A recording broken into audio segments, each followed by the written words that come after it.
Behind the towering gates of Buckingham Palace, where history has been written for centuries, a quiet storm brews.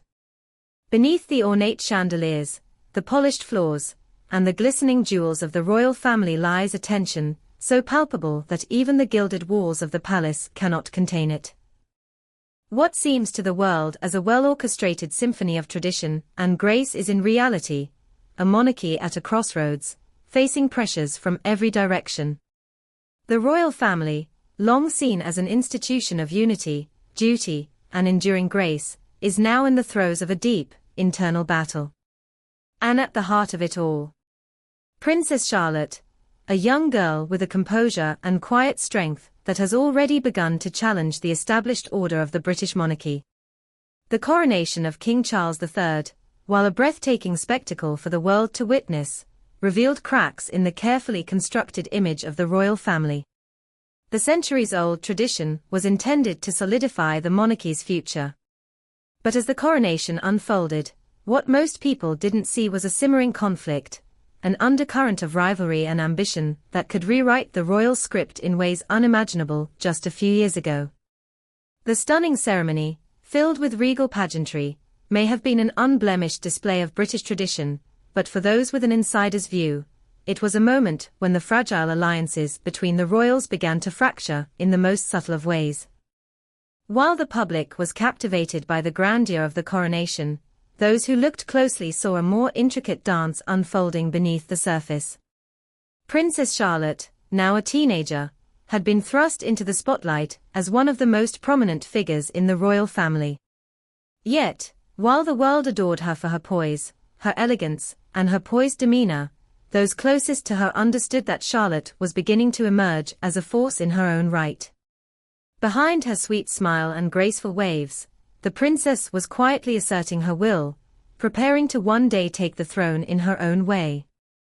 Her relationship with Queen Camilla, Charles's second wife and the newly crowned queen consort, was increasingly becoming a symbol of the deep divide that threatened to undo years of royal protocol. On the surface, Queen Camilla appeared to be the picture of grace, a stabilizing presence in the royal family. But her quiet, but forceful struggle for power and influence was beginning to be felt more and more. And at the heart of this tension, Princess Charlotte stood poised and composed, defying expectations, asserting her independence, and challenging the very notions of what it meant to be royal. As the coronation unfolded, the young princess, still a child, made a move that sent shockwaves through the royal family. It was a simple gesture, almost imperceptible to the untrained eye, but it was a powerful statement. As the royal family knelt before King Charles, during the sacred moment of the coronation ceremony, Princess Charlotte did something unexpected. She hesitated, just for a moment, a fleeting pause before her mother, Princess Catherine, glanced at her. It was a quiet assertion of power, one that sent ripples through the carefully crafted image of royal unity. For those who understood the intricacies of royal life, this small moment was a declaration. It was no longer just about duty. It was no longer just about tradition. Princess Charlotte was beginning to make her presence known, challenging the notion that her role was to be merely symbolic. She was positioning herself as a future monarch in her own right, quietly but assertively. What followed in the aftermath of the coronation was nothing short of remarkable. It wasn't the public spectacle that had drawn attention, but the private conversations, the unspoken words, and the subtle shifts in the royal hierarchy. Queen Camilla, who had spent years fighting to secure her place beside Charles, found herself caught in a delicate balancing act. Her position as queen consort was one she had long coveted, but now, with Princess Charlotte's rising prominence, she was forced to confront a new reality, one where her authority was not as unquestioned as it had once been. Camilla's quiet discomfort with Charlotte's growing influence was becoming more and more evident. And with each passing day, the tension between the two women only grew. For Camilla, it was not just the rise of a new royal star that threatened her position, it was the reminder that, as queen consort, her role had always been defined in relation to Charles. As the king's second wife, Camilla's place had always been in his shadow. But now, with Charlotte positioned as the future monarch, Camilla was faced with the uncomfortable truth that her place in history was not as secure as she had once believed. And as the royal family prepared to face the challenges of the future, it was Charlotte, still a child, but already an increasingly powerful presence, who loomed largest. Meanwhile, King Charles was grappling with a different kind of pressure, one that went far beyond the palace walls. His health had begun to fail, and the once robust monarch was now battling a series of serious health conditions. Rumors circulated that Charles had been diagnosed with cancer, and those closest to him reported that his pain had become unbearable. But despite his deteriorating condition, the king remained resolute, determined to fulfill his royal duties as best he could.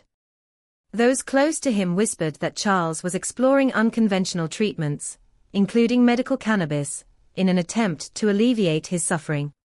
In fact, there were reports that Charles had become a staunch advocate for the potential benefits of cannabis in cancer treatment, one of many ways he sought to push the boundaries of royal convention in the pursuit of healing.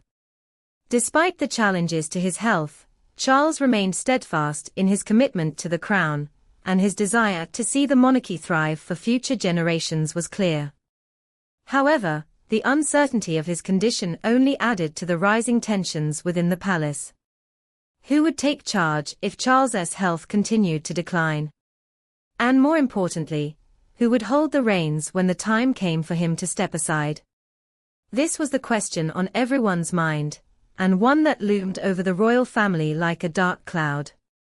Meanwhile, Prince William, now the Prince of Wales, found himself grappling with his own set of challenges. His life had changed dramatically after the passing of Queen Elizabeth II, and with his new title came immense responsibility.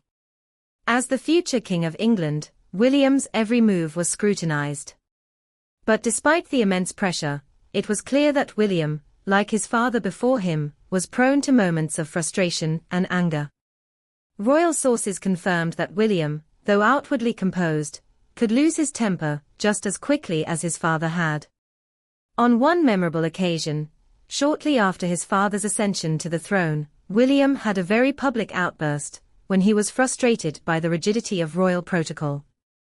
Staff had reported that William threw a tantrum after a pen malfunctioned, during an official visit, echoing his father's infamous outbursts. It was these moments, these rare but telling displays of emotion, that served as a reminder of the weight of the crown. Despite the royal family's carefully cultivated image of grace and dignity, they were, at the end of the day, human. And for all their grand ceremonies and well-rehearsed public appearances, the members of the royal family were still bound by the same human frailties that all people face. As the months wore on, the tensions between Queen Camilla, Princess Charlotte, and the rest of the royal family only deepened.